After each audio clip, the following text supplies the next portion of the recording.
जिन्होंने मुफ्ती अब्दुल कवी के बारे में कोई मनफी अंदाज इख्तियार किया या मुफ्ती अब्दुल कवी का दिल दुखाया, उनका अंजाम अब आपके सामने। 2016 में जनाब मोहतरमा है कि किंदील साहब, मुफ्ती साहब को रोजा नहीं है, मुफ्ती साहब ने जनाब कोक पी है, मुफ्ती साहब ने जनाब मेरे साथ सिगरेट पी है। अब मुझे बताएं कि इन तीनों बातों के अंदर कौन सी ऐसी बात है जिसको मैं ये कहूँ उस बेचारी मरहूम ने मेरे ऊपर कोई इल्जाम लगाया, जब उन्होंने मुझे टोपी पहनी हुई, सामने कैमरा भी नस्ब किया हुआ है। अब अगर जाके मैं उसके ऊपर इस तरह हमला आवर होता, वही तस्वीर अगर आती तो कल मुझे कह रही थी कि मुफ्ती अब्दुल कवी ने मेरे जिस्म पर हाथ डालने की कोशिश की है। अस्सलाम वालेकुम नाज़रीन, लीडर टीवी की जानिब से मैं यासिर शमून खान आपकी खिदमत में हाजिर हूँ।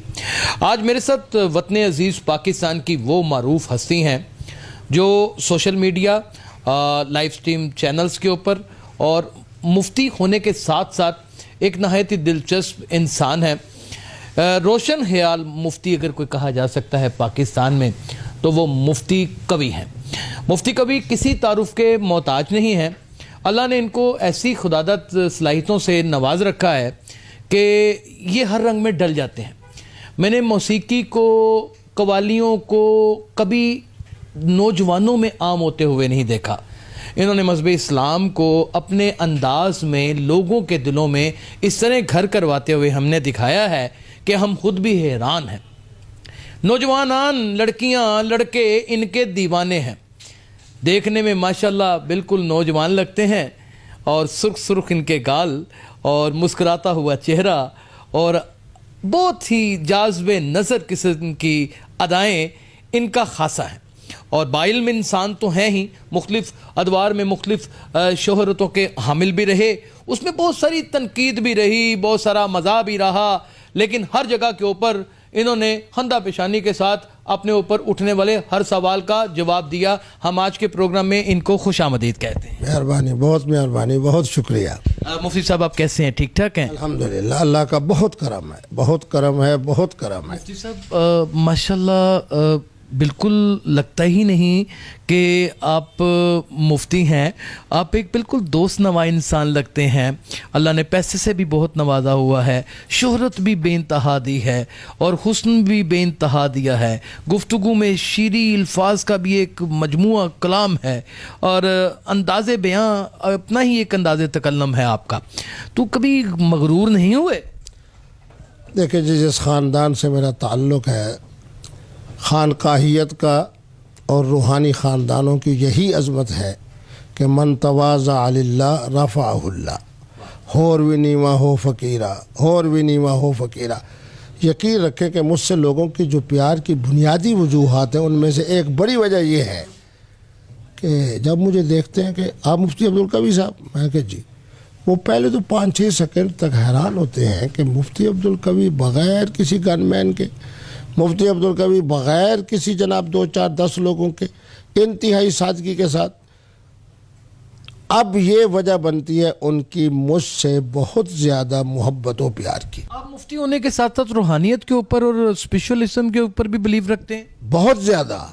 मैं तो ये समझता हूँ कि मेरे दीन में जहाँ अल्लाह ने हमें इल्म की नेमत हिकमत की सूरत में अता फरमाई, शरीयत की सूरत में अता फरमाई, उसी तरह रूहानियत की सूरत में अता फरमाई। मेरा तो बहुत ज़्यादा यकीन है। आप यकीन फरमाएं, चलो आपके प्रोग्राम को किंदील बलोच का 28वें दिन के बाद अपने हकीकी भाई के हाथों 1 घंटा 12 मिनट तक गर्दन दबवाने के बाद मर जाना, क्या रूहानियत नहीं? बिल्कुल रूहानियत। इसी तरीके के ऊपर मैं बाकी बातें नहीं करता। जिन जिन लोगों ने, चाहे वो मेरे हम शक्ल थे, जिन्होंने मुफ्ती अब्दुल कवी के बारे में कोई मनफी अंदाज इख्तियार किया या मुफ्ती अब्दुल कवी का दिल दुखाया, उनका अंजाम अब आपके सामने। कंदील बलोच के साथ आपकी वीडियोस का आना, फिर उसके बाद हरीम शाह के साथ आपकी वीडियोस का आना, फिर हरीम शाह के साथ आपका झगड़ा, फिर संदल खटक जैसी ऐसी उबाश लड़की जो टिकटॉक के ऊपर प्रोग्राम्स करती हो और उसने वकार ज़का के प्रोग्राम ने बाकायदा छोटे होने का भी जिक्र किया हो ऑन एयर, आप का उसके साथ भी एक किसी न किसी हवाले से लिंक आउट होना, और फिर अब हद तो यह है कि ख्वाजा सराहों के साथ भी बिल्कुल बगलगीर होना। इसे आपकी इंसानियत के साथ मोहब्बत कही जाए या फिर इसे हम तसव्वुर करें कि ये आपकी जिस्म की या फिर आपकी रूह की हिद्दत का एक आलम है कि ये सारी चीज़ें उभर के सामने आ जाती हैं? देखिए जी, बात यह है कि मैं अल्हम्दुलिल्लाह जब मदीना यूनिवर्सिटी से काजी कोर्स करके आया तो 1999 से मेरे यहाँ इस्लामी अदालत है। मैं बड़ी जुर्रत के साथ आपके लाहौर में बैठ के ये कह रहा हूँ कि ना मैं नहीं लेता किसी मदरसे का, फ़लाँ फ़िरके के मदरसे का जो दारुल इफ्ता है उसका भी देख लें कि एक हफ़्ते में उन्होंने निकाह और तलाक़ और तनसीख और खुलो के हवाले से कितने इस सवाल के ऊपर हम बाद में आते हैं, लेकिन ये जो सवाल वही बता रहा हूँ, मैं वही बता रहा हूँ। लोग आपसे बड़ी मोहब्बत करते हैं, आपके मुंह से मैं उसी तरह में अल्हम्दुलिल्लाह मैं झांग में हूँ तो रोज़ाना 5 से 6 केस। इसका माना यह है कि ख़वातीन के मामलात को सबसे ज़्यादा बेहतर मैं जानता हूँ।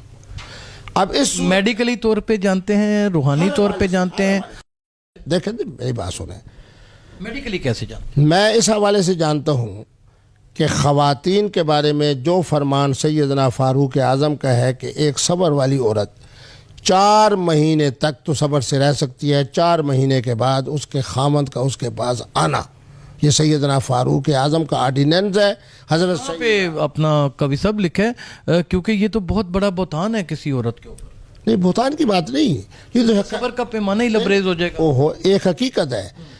सैयदना फ़ारूक आज़म ने अपनी साहबजादी हज़रत सैयदा हफ्सा सलामुल्लाह अलैहा हुजूर के अज़वाज मुताहरात में से है, बड़ी एक लंबी सी हदीस मुबारक है कि आपने फरमाया तू मेरी माँ भी है, कि हुजूर की निस्बत से बेटी भी है। यकीनन एक मोहतरमा सब्र के साथ कितनी ज़माने तक बग़ैर खाम बड़ी कंदील बलोच के मामले में पी काटी है, बे इंतहा क्रिटिसिज्म का शिकार रहे हैं और पुलिस के हवाले से बहुत सारे मामलात इशूज़ रहे हैं, फिर वो FIR में मामलात का नामज़द हो जाना, फिर ये सारी चीज़ें जो उनसी हैं उमड़ के बाहर आना, फिर वो वीडियो, और फिर उसके बाद बहुत सारी ख़वातीन जैसे कि हरीम शाह है, फिर हरीम शाह को सफाइयाँ पेश करना, फिर उसके बाद मुख्तलिफ़ ख्वाजा सराओं के साथ, ये सारी चीज़ों का अगर आप अपने करीब होकर के देखें तो लोगों के दिल में ये सवाल उठता है कि किसी मुफ्ती, किसी आलम दीन को ये सारी बातें ज़ेब देती हैं।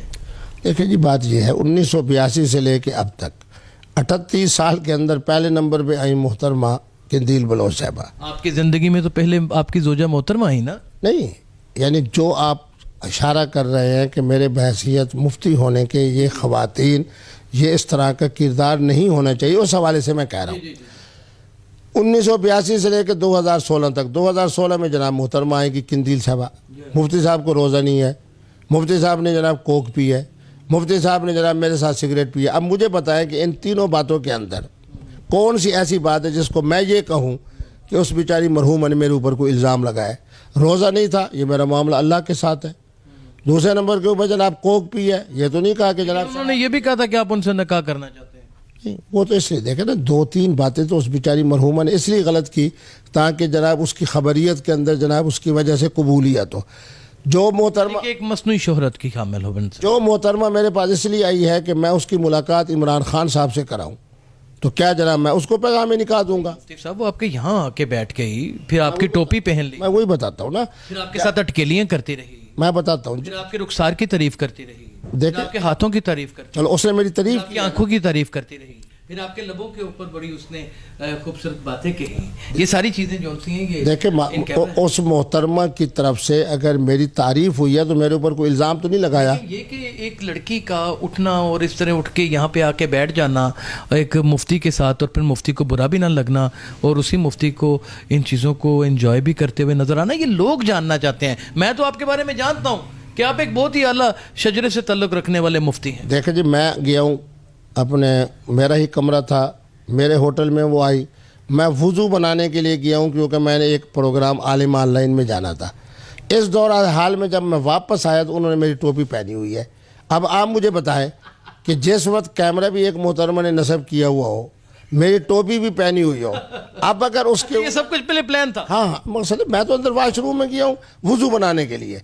वुज़ू औरत की मौजूदगी में आपको ऐसा वॉशरूम में अचानक जाने की क्या जरूरत महसूस? मैं उनको कह रहा हूं कि आप मेरी तरफ से आपको इजाज़त। उन्होंने कहा नहीं, आप मेरे ड्राइवर को फ़ोन करें और उसको जनाब, फिर ड्राइवर को मोहतरमा कह रही है कि जी 15 मिनट के बाद आना। अच्छा, आपको पता है कि इफ्तार ट्रांसमिशन के हवाले से तो जनाब वक्त की पाबंदी होती है। अब उस मोहतरमा ने कह दिया जी 15 मिनट के बाद आना उसको, ड्राइवर को। अब मैं इस दौरान उठा, मैंने कहा ये तो भी 15 मिनट बैठेंगी, मैं इस दौरान के अंदर तैयारी कर लूँ क्योंकि आलिम ऑनलाइन की वजह से मैंने वक्त में पहुँचना है। मैं जब वॉशरूम में गया हूँ तैयार होकर वुज़ू शुज़ू बना के ताकि ये मोहतरमा जनाब इस दौरान जाए मैं नमाज़ पढ़ूँ और जाऊँ, आऊँ तो मुझे जनाब टोपी उन्होंने पहनी। दादा उस दौरान नहीं हुआ कि ये सब कुछ प्लान के साथ हो रहा है? ना उस वक्त मुझे कोई नहीं हुआ। और उस बेचारी ने जो कुछ किया ना, मैं ये समझता हूँ कि उसके अंदर उसका जुर्म 20% क्या लगता है कि मोहब्बत में आपकी गिरफ्तार हो गई थी, आपके हुस्न के ऊपर फरेफ्ता हो गई थी, या फिर आपकी कशिश जौन सी है उसने अपनी तरफ उसे माइल कर लिया? देखिए जी, उससे पहले उन्होंने शाहिद अफरीदी के बारे में एक बात की। मेरी पाकिस्तानी क्रिकेट टीम आदमी है ना, यानी कि वो तो एक क्रिकेटर है, वो एक गेम का आदमी है। आप तो मुफ्ती हैं, आप तो दीनदार आदमी। शाहिद आफरीदी भी एक दीन वाला शख्स है। मैं उसको मेरी बात नहीं, वो दीन, देखिए मेरी बात सुने, वो आम दीन के हवाले से आम लोगों में उनको हम कंसिडर करेंगे। वो एक अच्छा बेहतरीन क्रिकेटर हो सकता है, वो भी माजी में रहा है, अब तो आउट ही होता नजर आता है हमें हर जगह। लेकिन ये कि दीनदार आदमी तो नहीं उसे हम कह सकते, जैसे आप आलम अफाजल। नहीं देखे ना, पाकिस्तान क्रिकेट टीम के अंदर जो हजरात सौम व सलात के पाबंद हैं और जिनको दीन के हवाले से पहचाना जाता है, सईद अनवर साहब हो गए, मोहम्मद यूसुफ साहब हो गए, उसके अंदर शाहिद आफरीदी साहब हो गए। अब उस मरहूमा ने शाहिद आफरीदी के लिए भी बातें की। मोहतरम इमरान खान के हवाले से, जी मैं उनसे मिलना चाहती हूँ, मैं उनसे शादी करना चाहती हूँ। सूरत हाल ये है कि उनकी जितनी बातें हैं, मेरा ख्याल ये है कि पाकिस्तान का दानिश्वर आज भी अल्हम्दुलिल्लाह नौजवान नस्ल मुझसे इसलिए प्यार कर रही है, वो समझ रहे हैं कि इसके अंदर एक साजिश थी। वो समझ रहे हैं कि जनाब जो बातें किंदील की तरफ से थी, मुफ्ती अब्दुल कवी साहब की तरफ से नहीं थी। मुफ्ती अब्दुल कवी के ऊपर कोक की बात हुई है, मुफ्ती अब्दुल कवी के ऊपर शराब की बात नहीं। अब आप मुझे खुद बताएं, जब उन्होंने मुझे टोपी पहनी हुई, सामने कैमरा भी नस्ब किया हुआ है, अब अगर जाके मैं उसके ऊपर इस तरह हमला आवर होता, वही तस्वीर अगर आती, तो कल मुझे कह रही थी कि मुफ्ती अब्दुल कवी ने मेरे जिस्म पर हाथ डालने की कोशिश की है। उस वक्त मैंने अपनी खोपड़ी इस्तेमाल की कि जो कुछ कर रही है खुद ही कर रही है ना। मैंने उससे कहा मैं तो इन्वॉल्व नहीं हूँ। मैं इन्वॉल्व नहीं। मैंने उसको कहा, मैंने कहा टोपी आपने मेरी क्यों पहनी है? मैंने सराकी में कहा क्योंकि सराकी बोल रही थी। तो उसने कहा जी दुपट्टा मेरा नहीं था। मैंने कहा आपकी टोपी से बरकत हासिल करूँ। उसके बाद मैं आके तसल्ली से आराम से अब इस इंतज़ार में बैठा हूँ कि ये जनाब जाए। इस दौरान यकदम उठी और आके बैठ गई। बाकी जो चीज़ है वो सब कैमरे के सामने। पास वो आके बैठ गई, तो फिर आपके क्या तासुरात थे, आपके क्या जज्बात थे? आप खुद देखें कि जब वो आके बैठी है तो मैंने खूबसूरत जवान लड़की आपके यहाँ पे बिल्कुल करीब आके बैठ गई। जब आके बैठे, आप खुद भी जवान आदमी हैं, देखें जब वो आके बैठी आप देखें। उस दौरान मैंने उठने की कोशिश की। उसने कहा पर्दा मुफ्ती साहब दिल का होता है। मैंने कहा ये क्या हो रहा है? उसने कहा जी मेरे कोई 5 लाख के करीब फॉलोवर्स हैं। उसे धक्का क्यों नहीं दे दिया? हाँ देखें, धक्का देना मेरे लिए ज़्यादा ख़तरनाक इसलिए था कि सामने कैमरा था।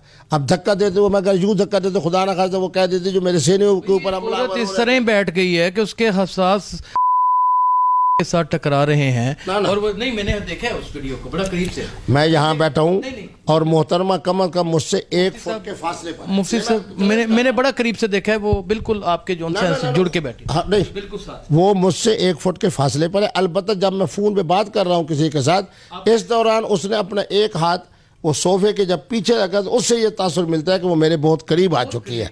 लेकिन अल्हम्दुलिल्लाह मैं हल्फन कहता हूँ कि उसका जिस्म मुझसे और मुझसे उसका जिस्म टच नहीं हुआ। अच्छा, पुलिस ने जो आपसे तफ्तीश की उसके हवाले से, वो क्या तफ्तीश थी? तो ये देखिए, सख्त वक्त गुजारा आपने? वो नहीं अल्हम्दुलिल्लाह आप हैरान रिलैक्स वक्त था कि 13 दिन का क्या कहते हैं उसको, जो लेते हैं जनाब उस दौरान रिमांड। 13 दिन के रिमांड के दौरान 13 मिनट भी मुझसे पुलिस वाले ने नहीं पूछा। एक दिन मुझे कागज़ दिया और कहा कि जनाब ये कागज़ है, आप 2-4 चीज़ें लिख दें कि क्या आपका ताल्लुक़ उसके शहर से है, क्या आपके वालिद गिरामी का अस्माए हुस्ना का वो इल्म मौजूद तो नहीं कि आपने वो पढ़ के पुलिस वालों के ऊपर फूंक दिया और उनके कुलूब के ऊपर आपने मुकम्मल तौर पे, जैसे ख़वातीन के कुलूब के ऊपर हमलावर हो जाते हैं और कब्ज़ा कर लेते हैं, उनके ऊपर भी काबज़ हो गए? अल्हम्दुलिल्लाह मैं ये कह सकता हूँ कि तमाम पुलिस ने मेरे साथ इस कदर मोहब्बत का और प्यार का और अक़ीदत का अंदाज़ इख्तियार किया कि मैं किसी पुलिस वाले के ऊपर कोई रंजीदा नहीं हूँ। हाँ, कैमरे के सामने जब कोई कैफियत होती थी तो वो बेचारे फिर मुझसे माजरत करते थे।